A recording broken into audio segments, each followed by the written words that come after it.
Tara Mann has an amazingly cool story, I think. I think her story is a little bit unique and different as compared with some of the other people that we've heard from today, because she had an epiphany about fighting cancer without actually having cancer herself. And I won't give away all the details. Her bio is on the HearthLight event website, hearthlightevent.com. But she actually was in the pharmaceutical industry and then had a light bulb moment, and she now has an amazing nonprofit organization, the Cancer Crackdown, and all their information is out there. They're giving away a bunch of really cool stuff when you join their team. So without further ado, I will let you share her amazing message and everything that she has learned over the last few years. Let's give a welcome to Tara Mann.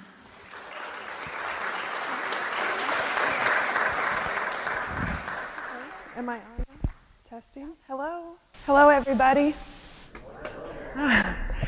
Hope you're having a good afternoon. It's a wonderful event. I just want to say how amazing and what an honor it is to be here today at the start of our 5th year with Cancer Crackdown, fighting cancer on the front lines. And so we're excited to share our mission and continued passion in battling with our heroes, fighting cancer naturally.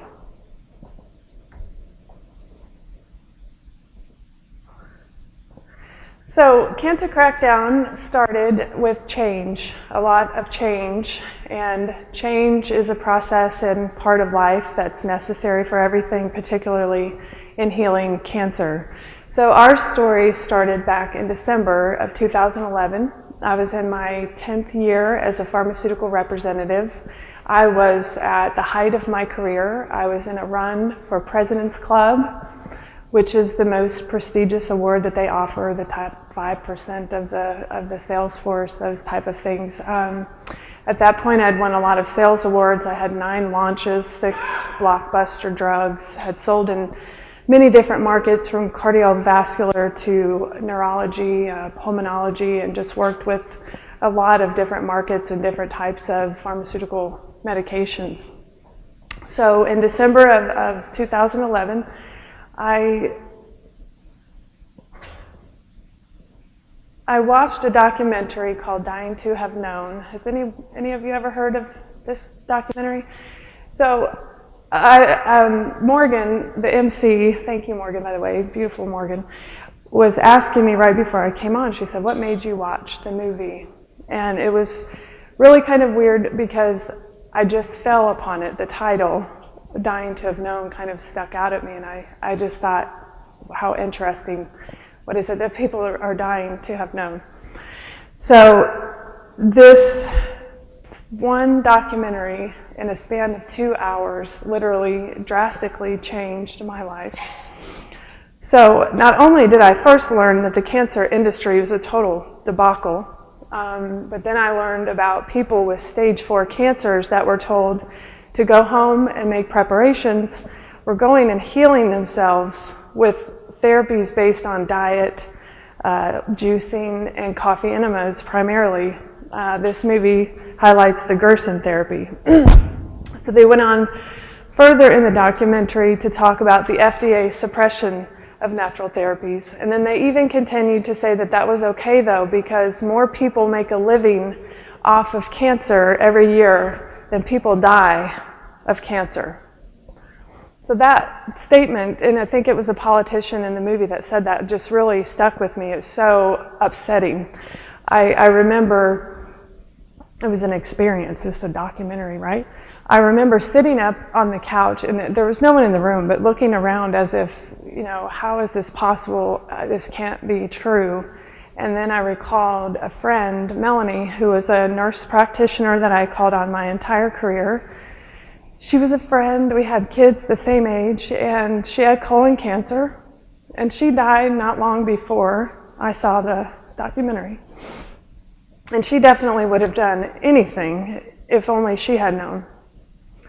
So I watched this life-changing documentary, and you know, I went through a million emotions all at once, and so I started to research this kind of emotional, confused and kind of angry research of what is going on. And I think I really did expect that there would be like this special niche of people that could get this kind of healing, or that there would be some type of scientific explanation for why this was happening to people. But it was, as you all know, quite to the contrary. So I started to share information. You know, I felt immediately different and weird, and like, you know, where did all this knowledge, where did this new world come from? But there was a couple of people, particularly the first person that I told was another pharmaceutical rep, a mother, and her daughter at just the age of 16 months old had cancer. She had a massive tumor on her coccyx, so just right in the middle of her little body. And I mentioned to her mother in passing about this therapy that I heard about, and I just kind of left it at that. So a few weeks later, she comes back to me and she's distraught, and little Celie is sick with therapies, and she said, I want to know what you were telling me about. So I started to explain, you know, just what I was learning, and I distinctly remember our conversation about sugar feeding cancer. And this young mother just screamed almost in the phone, are you kidding? I can't believe it. I give her popsicles. I give her whatever it is that she wants to help keep her eating and going. There was a gentleman who posted on Facebook about the same time that said, I'm desperate, I'm seeking answers. My girlfriend, the love of my life, she had triple negative, inflammatory and triple negative, which is probably one of the more difficult cancers. And he was just begging for answers. Did anybody know anything? So I sent him a message and mentioned to him about the Gerson therapy. And that sparked a friendship with the three of us, the caregiver, and Michelle was the cancer fighter. And we started researching, you know, together, and adding natural therapies into what she was currently doing. She did a good bit of chemo and radiation. So in just these two cases of people, I just started seeing these amazing changes in their quality of life. We talk about quality of life in the medical world, and that is so important. So in these two people that I had shared this with, it impacted them dramatically.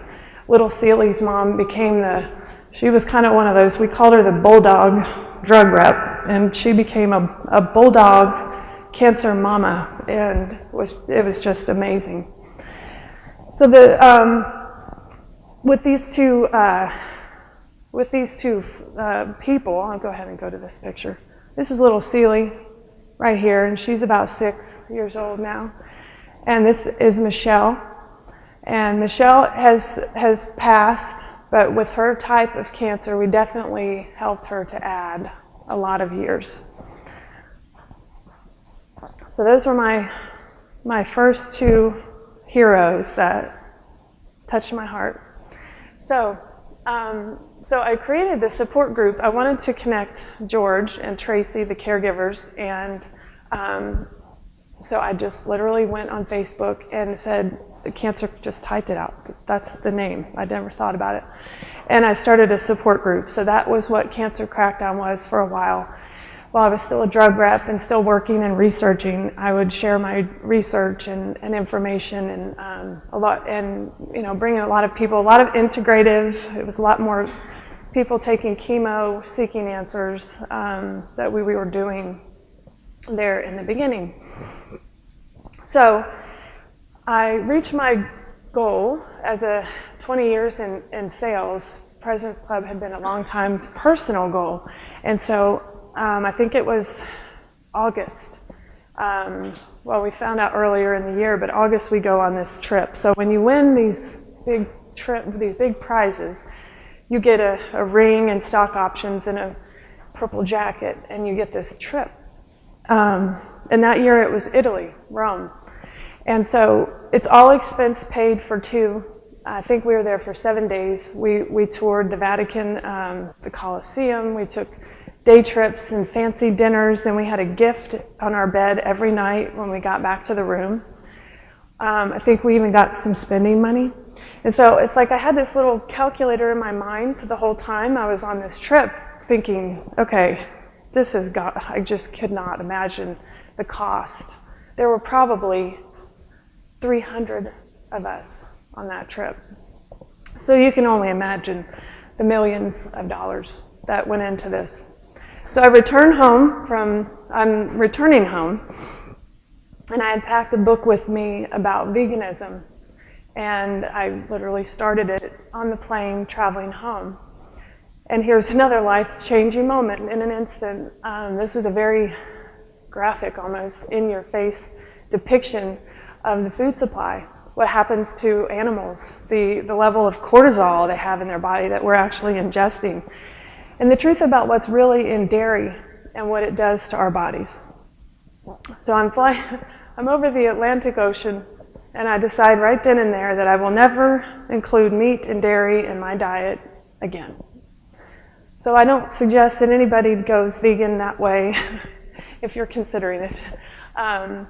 So I remember landing in Atlanta and walking into somewhere and getting a menu and thinking, I can't eat any of this, any of it. But I wasn't afraid. I knew that it was what I wanted to do, and with the journey that I was on, I knew that I wanted to start cancer-proofing my body and becoming healthier. So this was just the start. 4 years later, I am still vegan. I've had to eat eggs for a while at times, because if you want to be a vegan or even vegetarian, you have to be responsible. Get your protein, get your B12. But the reason I'm still successfully a vegan and don't see myself going back is because what happened on that plane was I had a divorce with food. So I think it's important for everybody to evaluate your relationship with food. Are you eating to live, or are you living to eat? And particularly if you have cancer, you probably have a anti-cancer regimen or diet. And I just want to ask you, if you're sitting down for a meal, or you're seeing what other people are eating, and you're feeling angry, or you're feeling deprived, or like you're missing out, you really want to work on that, because there's an emotional connection to what's happening with food. And you really want to consider a divorce. Like I had a divorce with food, and I started a new relationship.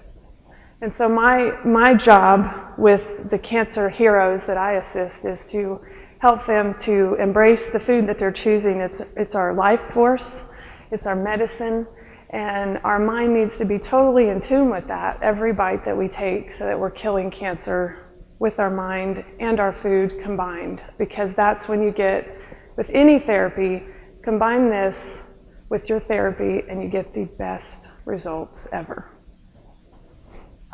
So I get back home, and I'm supposed to leave pharma in December. I was so excited. And I don't know, the trip and the massive amount of spending in Italy, I just started to really struggle every day going to work, because I realized, well, first I thought that pharma was where the mess was. And then the next big heartbreak was the statins. And then I realized, forget it. It's all a total mess. And so I left prematurely. I left at the end of September. I was supposed to wait, until the end of December, but I left a quarter early. And on October 1st, I started full-time with Cancer Crackdown to assist my heroes that I never knew existed. And that was 2012. So as I said earlier, we did a lot of integrative work in the beginning. We now strictly only assist natural cancer fighters that are doing no chemos or no radiation.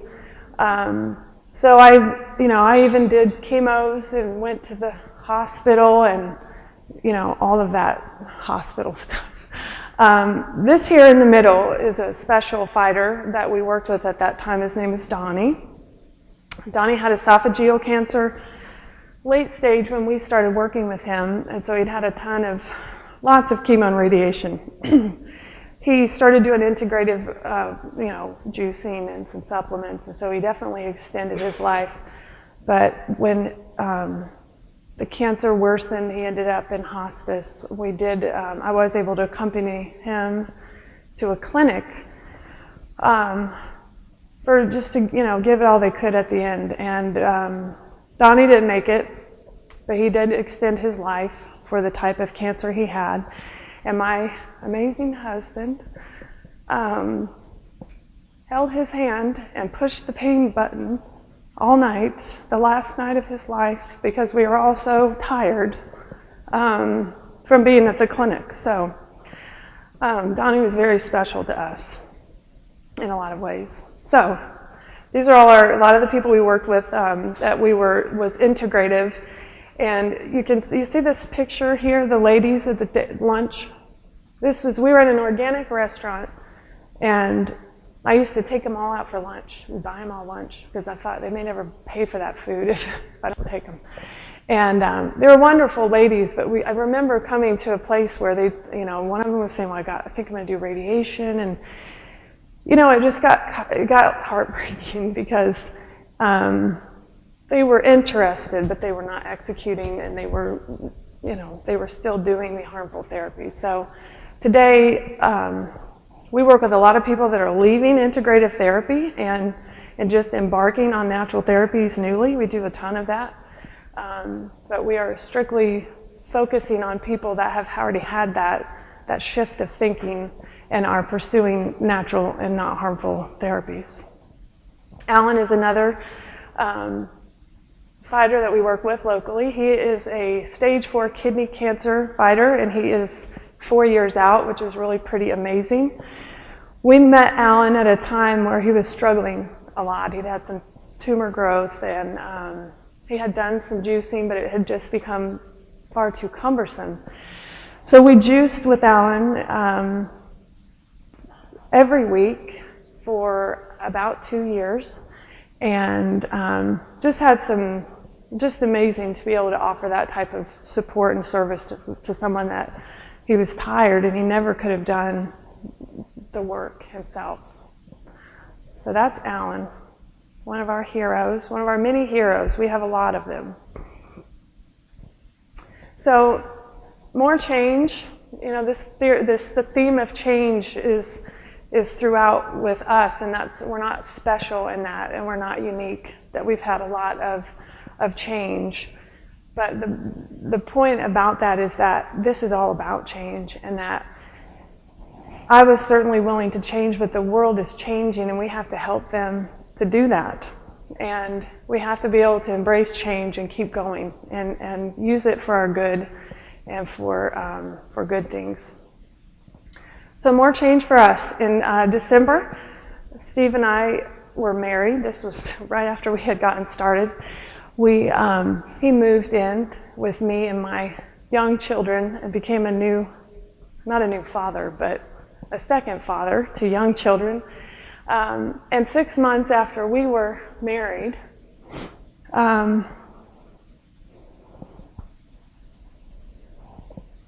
Jared is our son. That's Steve's youngest son, but we lost Jared 6 months after we started in a horrible accident.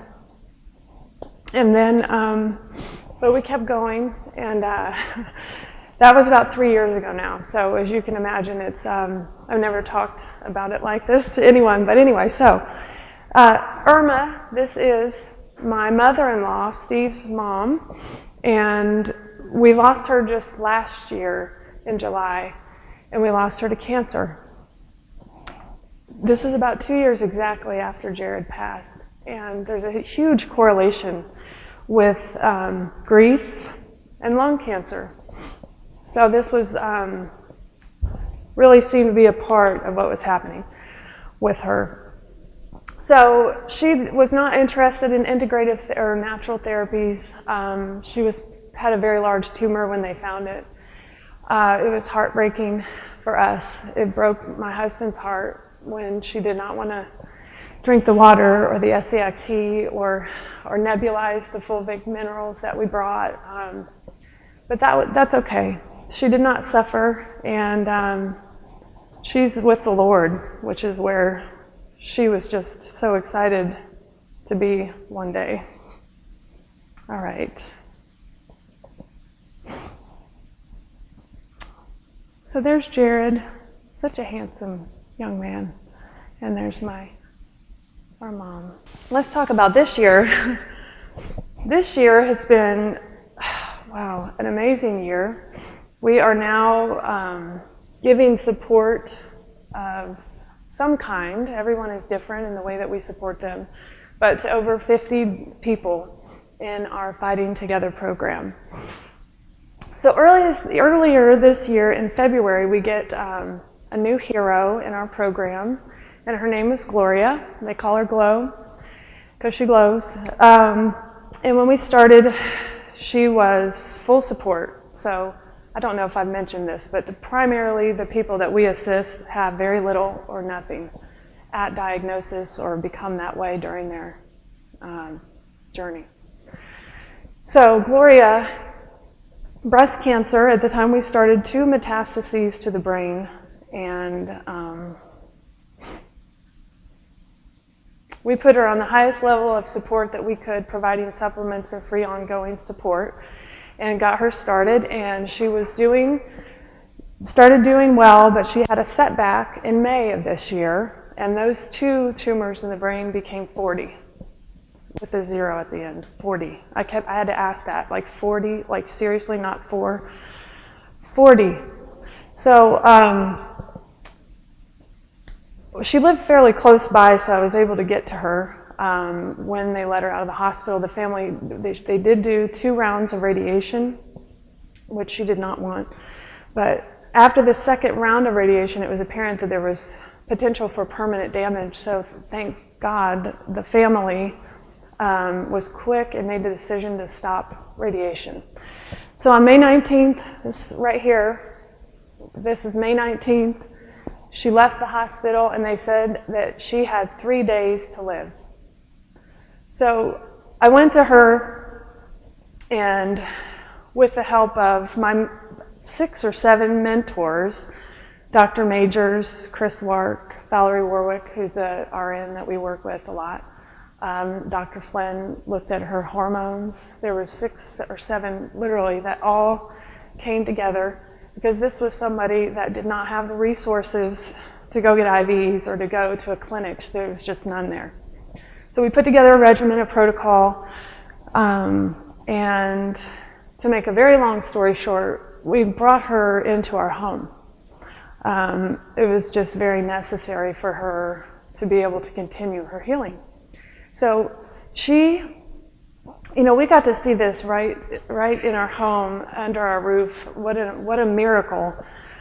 Continually getting better, cognitive improvement. She eventually started making her own meals. She just steady improvement. Just the most beautiful gift after the 4 years of research, to be able to be a part of and see something like this unfold. So just to, basically what she was doing, not basically, there's nothing basic, but she was on a raw vegan diet. She still is. Raw vegan, low sugar, high fats, anti-inflammatory diet. Did a lot of curcumin, alpha lipoic acid, of course, detox, just a full and complete protocol. So in August of this year, Gloria and I were able to go to Hope for Cancer in Baja, Mexico for 3 weeks, and I was able to accompany her as her companion. And the 3 weeks that we spent there was amazing. I went there really focusing on Glow and what we needed to do for her and her healing, and it ended up being a 3-week period of time where I had tons of things happen for me personally. You cannot be at Hope for Cancer and not have God tapping you on the shoulder, literally, because He's all over that clinic. I had met Marcy and Tony Jimenez, I think early 2015, and I met and talked to a lot of practitioners, and they are like a few that I have met that you just instantly felt the compassion and the love that they have for people and helping people that need to heal. So I met tons of heroes. I help a lot of people remote and by phone, and every day was like Christmas. because there were heroes literally everywhere. I was able to do hyperbaric oxygen therapy with her every day, and just learned a tremendous amount in addition to everything else I had been learning. But I think the biggest takeaway from that was the importance of the healing environment. And when you're in a clinic and you have them doing your laundry and making your juice and really lessening all of the burdens for you, it's so easy to focus on the routine and just doing all your therapies and everything like that. So I'm working even harder to help people with that. Is if you go into a situation like that, you have to duplicate the healing environment that you're in there as best you can at home. And ideally, we all want to have that environment at home where we're healing. So just a few things about Hope for Cancer. She did about 10 different therapies not different every day, but 10 therapies every day. UVBI, hyperbaric chamber, it just goes on. Sonophotodynamic therapy. And then before we left Hope for Cancer, we started Rigvir, which is a virotherapy. So we had a lot of improvement at the clinic, and then at the end of the stay, we started the virotherapy and transitioned home and saw even more improvement. So literally right up until earlier this month, when we went on the road to go out to the Ultimate Symposium and everything and come here, we had been with her every day. So she transitioned to Connecticut, and she's there with family, and she's doing very well. She certainly still has a lot of healing to do. We know that we have had shrinkage of tumors and less tumors, but we will get more information at the next MRI, which will come up in about 4 weeks. So now I want to go kind of explain how it is that we do what we do. We work with a team of mentors that some have been with us since day one, and some have come in. But they all give their time. They volunteer their time to Cancer Crackdown, to me, to our heroes. They answer questions. Sometimes they'll review labs. Sometimes they will really go out of their way to help us provide for people that need assistance. So Dr. Newsom is has everybody heard of Dr. Newsom? Yes? One of my favorites. Last year, we started working with him. We were so fortunate to work alongside each other and do consultations with the heroes on the phone together. So we spent lots of hours doing that. He is the most patient and kind person and such a good teacher. And this is his wife, beautiful wife, Gina, pregnant with their, I think, 6th child. So he has helped and been instrumental in us really strengthening our program, not only by his help and his answering of questions and partnering closely with some of our fighters to help them, but through the products that they have and have developed that have made it easy for people to heal and not break the budget. So the one I've listed here, he has several products that I'm crazy about. One is a fulvic-bound oxygen. So we'll talk briefly about oxygenation, but that's a huge part of the protocol. And there's a way to nebulize it. It's very powerful and a lot more cost-effective for people that are not fortunate enough to get hyperbaric oxygen treatments, those type of things. So this equalizer concentrate here is one of his excellent products. It's fulvic-bound minerals, basically, and you spray it in the mouth or even on the skin. I've had a lady that had a melanoma in her ear and sprayed it on her ear, and she regained hearing again. And skin cancers, healing with skin cancers with the equalizer spray, instrumental in helping my son get through the flu in just one day, 2 days before a big event. So you can learn more about that product. We carry it on our store, fightingtogether.org, or you can read more at his website, drnewsom.com. So Fighting Together program is what we do with our mentors to help the fighters that we assist. We have an intake process that we go through with each person. There is a section on financials, so people that are asking for assistance, there we go, have to provide financials.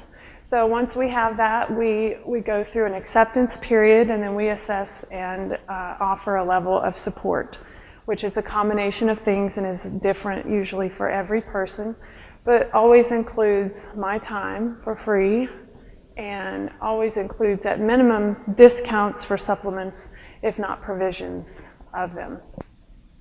So the way we start is we do what we call navigation calls.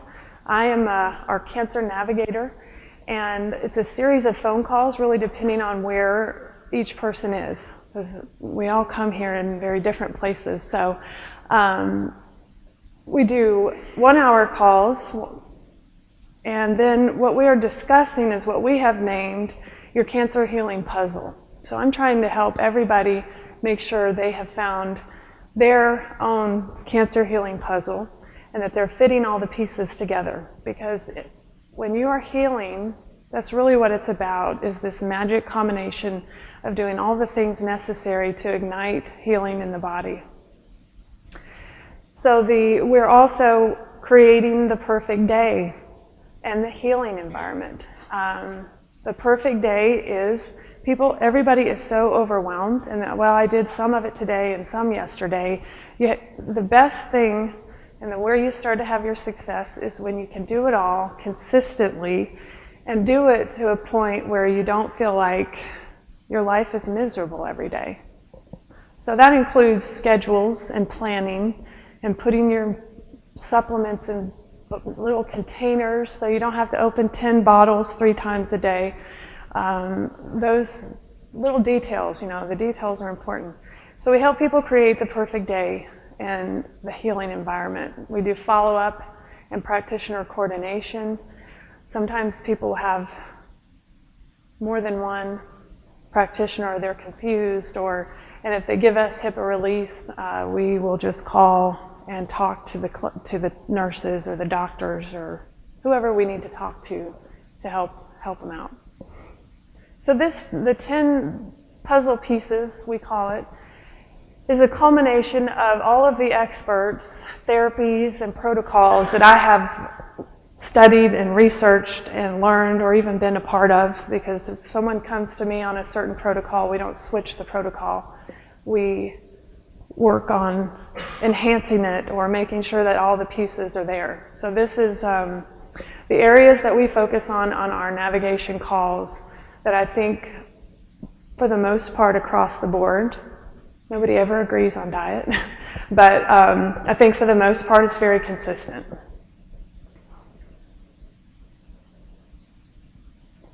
So some services that we offer. My education, I got my bachelor's degree in medical technology or laboratory science. I've really had to totally relearn all of that from a holistic perspective, because there's so much more in lab work than I ever knew, and that's what I was educated in. So I assist people in doing lab review and follow-up and teach people how to read their own labs. So you should all have some idea how to read your blood work. It's not hard. So you can see the rest there. So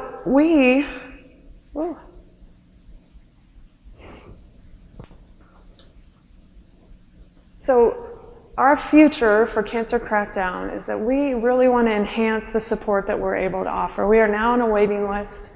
We have so many people contacting us, wanting provisions of supplements, wanting some free help. They can't make the calls. You would not believe what people are out there fighting cancer on. Nothing. Some of them, I don't know how they do it. So we help them with, what's making that noise? So we help with free supplement provisions and discounts and support in our time, but we want to be able to enhance our funding so that when we first start with people, we can give them a good start. Maybe water, something for water. A lot of times we have to clean out our cabinets, we have to clean out our cosmetics. We want to be able to provide people with this kickstart to not make it feel so impossible, because sometimes it can be overwhelming. We're going to continue to build our network of physicians and practitioners that are interested in what we are doing and want to work with us. We specialize in people fighting with very little. So we're creative and we're okay with that. And we're also increasing our collaboration with other organizations. There are other organizations a lot like us, and most of the conversations we have comes down to funding and how are you funded, and everybody needs funds to help our heroes. So a few important topics, and I think my time is running low, so I'm going to go through these quickly. These are things that have come up just over and over throughout the last few years that I just want to share our experience or feedback. So a healing reaction, I think everybody needs to be educated on this if you're starting natural therapies, because they can cause a lot of problems if you're not prepared. So you first start supplements and therapies and you're feeling really good. Well, they even say we think people might want to be warned that the healing reaction might be coming. It's accompanied by inflammation, pain, nausea, depression. It can feel like the flu. You might feel weak. You might have a fever. The point of this is it's normal and the therapy is working. People that take chemo never heal. They have hurt and they have pain, but it's explainable from the therapies. I've had many people call me distraught, and maybe we should all take a class on this, because we do go over it, but it's still scary when it happens. And people end up at the ER, they end up doing scans and taking medicines and things that they don't need because they were really just in a healing crisis. So we don't want to stop fevers. Those are normal. Cancer cells are dying at a very fast rate when you have a fever. First healing reaction is usually a little bit shorter. They normally only last a few days, and it's important to remember that when the body heals, everything heals. So when you ignite healing, old injuries, old scar tissue, surgery, incisions, those are going to heal. So you may have a weird pain in your ankle, but that doesn't mean that the cancer spread there. I promise. So if it does persist, it should only be a few days, but you want to check for infection or mineral imbalance if that is what is happening. Okay, so I gotta hurry. Okay, pain management. When you're trying to manage pain without pharmaceuticals, it's very difficult, but it's possible. And what I tell people is keep going until you get ahead of it. Don't stop. Okay, if you use some oils and then don't just say, well, that didn't work. Keep going. Keep adding until you get ahead of it, and then stay ahead of it. Kratom, or kratom, is a tropical tree in Malaysia, and you use the leaf, and it hits the opiate receptors. Extremely effective for pain management. I have a late stage with bone metastases. You can imagine the level of pain. And he said, I don't want morphine, I want the kratom. It lasts longer. Has anybody heard of kratom? Yeah? So you may know that September 30th, the FDA tried to make it a Schedule I, like heroin. And this is really exciting for us because they backed off. The people out there went crazy. We helped a lady years ago get off of kratom. She was addicted to, get off of kratom. She was addicted to opiates from her cancer journey, and we showed her and introduced her to kratom, and she's now an advocate and changing lives with kratom. So amazing for pain. Of course, essential oils. Coffee enema is usually the answer for everything. Either do one or add another one. I've had people say it took their pain level from a 10 to a 2. Rebounding, castor oil packs, grounding. So I got to get through this one quick. So stomach acid is so important. Roby Mitchell is one of my unnamed mentors. He's kind of funny. He won't let me put his picture up, but he helps me all the time. So I contacted him because there was a young lady that wanted to get the test to check for the MTHFR gene expression, and she couldn't afford it. He said, don't worry about the test. The base issue cause of that is low stomach acid. And of course I'm going, that's just way too simple. But if you look at the mean corpuscular volume, or the MCV, on your complete blood count, that number needs to be 85 about, or lower, not much lower, but if it's increasing, you want to watch this over time. If it's increasing, then you definitely have an issue. Gas, bloating, belching, those can be accompanied with low stomach acid. But we have to have stomach acid for digestion and assimilation, and obviously with the connection with the MTHFR gene, we definitely want to be cognizant of our stomach acid. So the relation with alkaline water, I drank alkaline water way before I started this, and when I was on the awful standard American diet, I did okay. But for cancer fighters, people on vegan diets or alkaline diets, you can wash out your stomach acid so fast. I had a young man, his MCV was just, 104 it got. We finally realized that a neighbor had given them pH 11 water to drink. That's just way too high. Don't drink alkaline water with meals. Alkaline water is great. Even slightly alkaline water is great. The structured water is what is so important. But just be mindful with alkaline water, especially if you're on a alkaline type diet. All right, so anxiety without medication is very tricky. CBD oil, it's a combination of passion flower, skullcap, and valerian that helped me because I dropped every pharmaceutical medication immediately when I left pharmaceuticals.